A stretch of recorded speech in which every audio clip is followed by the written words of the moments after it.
Welcome to Connecting with Your Inner Hero.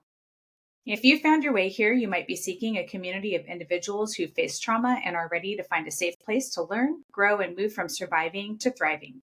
We're your hosts. I'm Lisa Johnson, a certified holistic health practitioner, and I'm joined by Christina Lapari, a certified life and health coach. Are you ready to discover that what happened to you does not define you or who you can become? In today's episode, we're going to explore why connecting with your inner hero is so important. Lisa, I believe that connecting with an inner hero is so important because each one of us has a story. Those stories consist of unique challenges, lessons, and of course, victories. And I think sometimes we forget about our victories because we focus so much on the challenges throughout our journey. I believe with the podcast of Connecting with Our Inner Hero is truly here to support each other. We can learn from each other and grow together. Yeah, totally. And through this podcast, I'm super excited that we're going to be diving into each other's stories of resilience, exploring the power of forgiveness, and uncovering the hero within each and every one of us. I'm super excited too, because we're going to be sharing personal experiences. We'll hear from experts, and we are going to have the opportunity to connect with incredible guests who've also faced their own battles and emerged stronger. So that being said, I know that you've faced some of your own battles and you've also connected with your inner hero. And I would love to hear more from you about what it actually means to be connected to your inner hero, Christina. I would say what it means to me in regards to connecting with my inner hero is really, it was about finding the strength within myself. My journey began at a very young age when it comes to trauma. And because of that, I did go through a lot of challenges and life lessons. But as I matured, I realized that there was help out there. And I also realized that I could find the victories within myself because I had a lot of healing to do. I also had a lot of forgiveness to do. I felt a lot of pain, anger, but most of all, I felt alone. And I believe that truly connecting with your inner hero allows you to find the power of grace through faith and that healing process. And I realized that if I didn't find that grace and healing process, that my life would have continued to be in a survivor mindset. And lastly, I believe finding your inner hero and truly connecting with your inner hero is about forgiving yourself. I think as a trauma survivor, we hold a lot of guilt. We don't know how to forgive ourselves. And so being able to forgive myself for the guilt that I felt allowed me to be able to begin to forgive others for the pain I was put through. Now I have the strength and courage and mindset to help others with transitioning from being a survivor to becoming a thriver on their own journey. Therefore, that's what I believe means the most to me about helping others connect with their inner hero. So, that might have been a lot more than what maybe you were looking for, but just those were the thoughts that came to my mind. Lisa, what would you say connecting with your inner hero means to you? Yeah, thank you for asking me that. And I really do connect with what you're talking about, the forgiveness portion, as far as like having to forgive yourself for the guilt, or for myself as even just processing through a lot of shame. Because growing up, I had it hard, and I also felt very protective of my family and protective of the family dynamic and all of those things. It was pretty unhealthy. And where I know that my parents did their best with what they had available to them at the time, it was super hard in my household to get my emotional needs met. Learning later on in life that I actually am neurodiverse, not just your neurotypical person. So I had a lot of additional needs. And, I was lucky enough to have a big sister from the Big Sister, Little Sister League. And because of her, I saw that life could be lived and not just survived. So to me, connecting with my inner hero was understanding that although I have a history, I have a past, I do have complex trauma, it doesn't have to define me as the person I am today, but it did help me to become the person that I am today. And for that, I'm super grateful. And on top of it, connecting with my inner hero means that I can look at those things, I can reflect on them. And I'm also constantly healing and growing because of it. And then using that to also help other people gives meaning to what happened. Like it wasn't just, oh, these things happened to you and that really sucks. Now what? Move on, onward. No, there's actually meaning in it. There's a lot of exploration in there about that inner resilience. It helped me to learn about value of myself and of others. Then there's, of course, the whole forgiveness dynamic and how do you forgive things that are super hard? Do I even have to do that? What's the point? So to me, connecting with that inner hero has just been a true exploration into learning who I really am and why is it important for others to connect with their own inner heroes. Agreed. Yeah, we both really touched on forgiveness, and I'm very much looking forward to our next podcast that's going to deep dive more into that forgiveness aspect, because I truly believe that forgiveness is the first pivotal step to be able to find that inner hero. Yeah, 100%. Talking about connecting with your inner hero. So, what are 3 key things that you would want somebody to know about you or that's been important with you connecting with your inner hero? I would say 3 key things would be that I'm a trauma survivor, definitely a woman of faith, and then I really enjoy educating people. And when I say trauma survivor, trauma looks different for everybody, right? We've all gone through different life journeys. Throughout the trauma and throughout my healing, again, what I realized is that the trauma didn't define me, and learning how to laugh and love and enjoy life again was so much more important for me to accomplish. I'm a huge advocate of smiles, which is interesting because I will look around a room to see how many people smile. And believe it or not, it's generally a low percentage of people just smiling. You know, they say it takes more muscles to frown than it does to smile.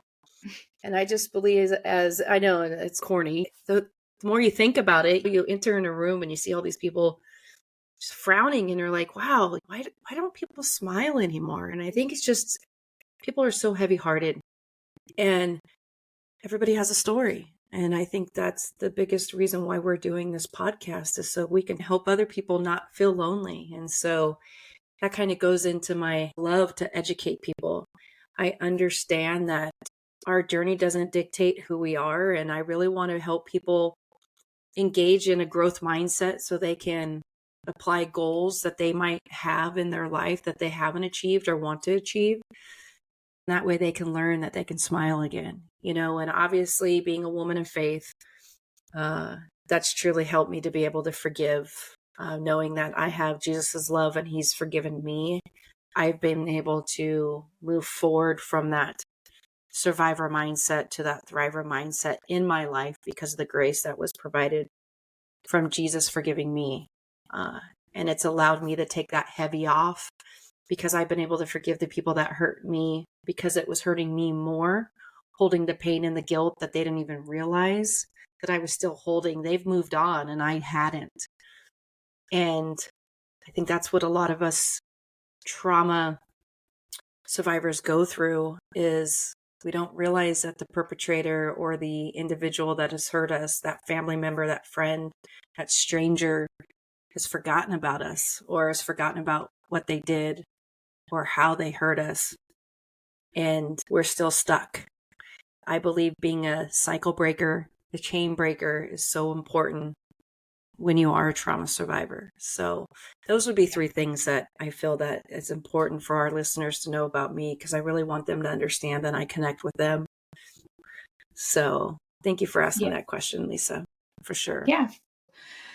Being a trauma survivor, like you said, looking around the room for smiles, helping people to feel that joy and that smile, that's super great. And like you say, being a woman of faith and not having to be maybe responsible for what happened to you, to take that weight off and finding a place to be able to put that weight while you're healing through things, and then educating people. Yeah, I really think that the educational portion is super important, because without that understanding, then sometimes it's a little bit harder to heal, because you're at a Right. space where maybe you don't understand. There's actually a physiological component involved in complex trauma. And once you have the understanding and the education and then the application, you have the steps to be able to heal. So I'm so grateful that you're able to share those things with people. Thank you. Yeah, no worries. Yeah. So right back at you. What would you say the 3 things our listeners should know about you as well? Yeah. I'm a generational pattern breaker. I like that. That's Thank great. you. Yeah. As I look back through family dynamic over the years, and I hear the stories about things that might have happened through the historical sides of my family, I see a lot of patterns there. And I realized that what I was going through was just a downstream effect, right? And it wasn't anything that was intentional. It was just like what people had learned, just as I learned something. And I realized that when I got pregnant, when I had my own child, I needed to break those patterns. I did not want the same thing for my child. And in realizing that, I realized that the change had to start with me. I had to take responsibility. I couldn't put the blame out on other people. Um, Talking about forgiveness, like I had to work through that within myself because that unforgiveness will get rooted in and it will actually generate bitterness. And I did not want to be a bitter person in my life. So being a generational pattern breaker has been a thing for me, having that recognition. Also, just being neurodivergent, I just never felt like I belonged anywhere. I felt very misunderstood. And it was extremely hard for me to get my emotional needs met because I didn't even know how to recognize my own emotional needs. Everything felt very confusing. So I also like to educate and help people to understand so that way they could have that clarity for themselves as well. I think that's been a huge component. I'm a natural encourager, and I believe that's just like a God given gift. I have a gift of seeing other people's gifts. I can be an idea genie, just like understanding as a woman of faith that, like, what happened, it was actually never intended for me. Like, all my parts I just had to surrender that to the wisdom and love of my creator and understand that I'm actually a whole person that just had some things happen. And like, how do we work through those things that created some brokenness in order to be truly whole and live as a whole person? And I'm also obsessed with dogs. I just have to throw that out there. I mean, we're going to hear some barking in our podcast because we both have dogs. So it's good that you put it out there. Yeah. I love it. No, I'm glad that you brought up the generational trauma because I truly believe that individuals don't realize what they're dealing with. I didn't understand what generational trauma was until I started reading about it. And then as I started reading about it, I started hearing more about it through either podcast or on Facebook posts or Instagram posts because, there's life coaches out there that started focusing on it. And at first I was like, wait, this is what I've dealt with. I want to know more about this. So then that's when I started educating myself. As a life coach, I really want to focus on this. This is the calling that I've had on my heart for such a long time to help people that have been through so much trauma. And I really think that this podcast is really what's going to help support each other's journey because you and I being able to take the time to research this, to be able to take the time to explain what inherited trauma or generational trauma is, or like at my church, they called it generational sin. And I had never heard that before. And it was like, even if you're a believer or not a believer, we all hear Bible stories, right? And it's just because of conversations or how you were brought up and so forth. And so obviously throughout this podcast, we'll talk about our faith, but it's just more educational again. The Bible's a history book. And so we provide that information throughout the podcast if we do bring it up because it's history as well. We all have a journey.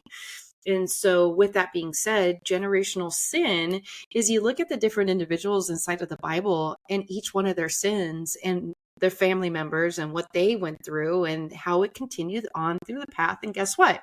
here we are today.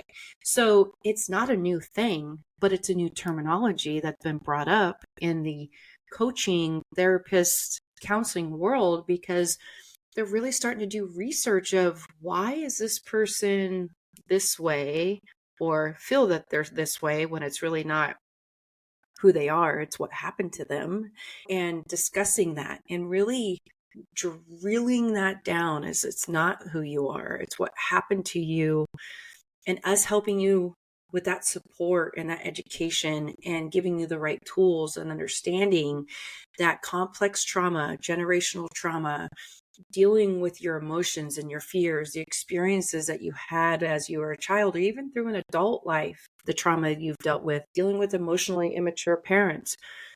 We're here to help you learn how to discuss not just your stories, but also being able to heal yourself.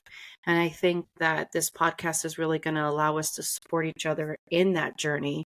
Yeah. I'm very no, passionate. 100%. Like I'm totally tracking so with you passionate on that. about it, you know? So, I mean, and just listening to you and I mean, we haven't really even dived down, even right now, like just overwhelming emotions and feelings, because I know this is what we're supposed to be doing. I know this is right, because our stories and other people's stories are going to help people, and building this community and getting out this information is just going I think it's to hope huge. it will make a difference in someone's life for sure. Well, yeah. And the thing is, I mean, I've been on this healing journey myself for 20 years now, right?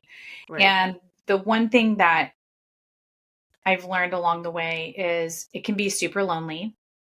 And most of this, honestly, it's all relational trauma when you're looking at it. It's always about people hurting other people, whether you know the people, whether you don't. And one of the things that I found when looking for community and information and resources on this 20-year journey is I found a lot of therapists, which is really great. I love therapists. They've been so helpful to me. I've learned so much. I've had the educational courses on what even happens to the brain during its development, right? Everything from like the ground up. And the thing is that I haven't found as many places, I guess, and friends where I could truly fit in and connect with. I have found some, which has been great, but it has been a lonely journey. So for me, this is important because I wanted to be a part of creating a space for people to just come in, to connect, to find a place where they could learn how to be at home within themselves in community with other people that have that understanding. And it's very validating, right? And it's not about trauma dumping. It's actually more about victory and support and healing.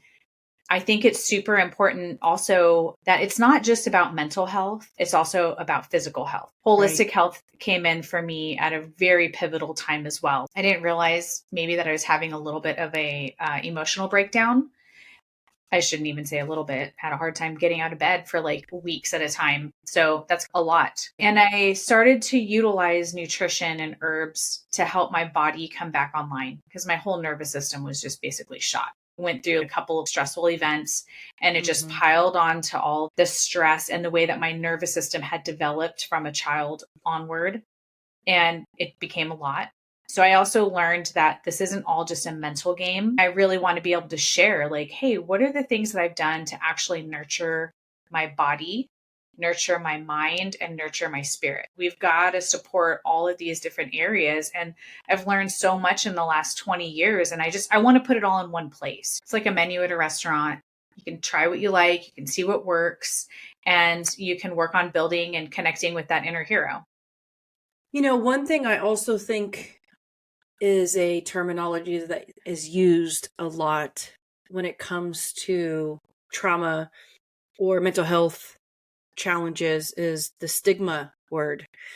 And I think that word continues to make us feel so lonely. So what you said about feeling lonely, it's 100%. Same thing. For the longest time, I didn't want to tell anybody what was going on with me. One, because I was so afraid of saying that it happened to me.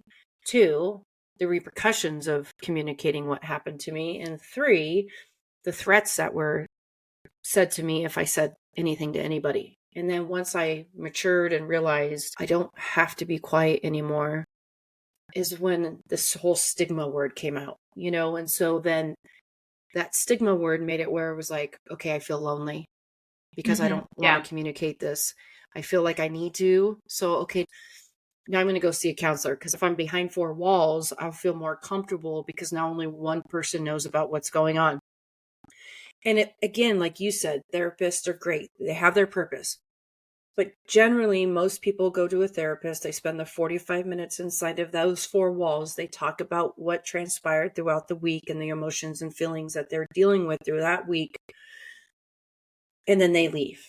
And then what happens?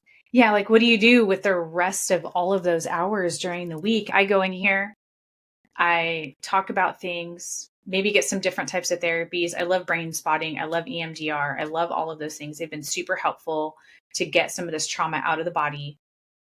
But what do I do with the rest of that time? And where do I get with other people to where I could work through the things in real time? Right. And that's, to me, what's super important about this supportive community that we've developed. Yeah. So do you want to tell people a little bit more about the community and where they could even find this? I mean, it's not just a podcast. What else is there? Right, definitely. So like you were saying, is the podcast is going to be more likely we have a couple shows a month, but we want to be able to provide a community for our listeners to be able to reach out at any time, to have that safe place, to be able to have conversations with other people that have gone through trauma, to find out what they've done to heal each other. Lisa and I are going to provide different tools and remedies as well as education when it comes to mental health, nutrition, herbal remedies. Also, the nice thing about the community is we'll be able to build relationships with each other, be able to feel vulnerable, be able to feel, I can't ever say that word, be able to feel safe with each other. Vulnerable, safe. Yeah, Yes, all of those things. It is a tough word. No, I hear that. I hear that. So, yeah. Be able to feel safe with each other. So we have a free supportive community to connect with each other as we go through this journey. Actually, what's really cool about the community is it's not on your regular platforms, because sometimes we don't want to join a community on one of our other platforms where other people around us can see that we've joined that specific community, right? Like sometimes we want privacy and we want community. I think that those are two really important things, because when you're feeling vulnerable, when you're feeling tender, when you're working through something, you don't necessarily need everybody to know about it until you're ready, right? Agreed. So what we've done is taken it off of the regular platforms, and you can just hop into the show notes. There's a link in there, and we're happy to answer questions. Thank you so much for listening today. We really appreciate your time, and I think it's very important to connect with your inner hero.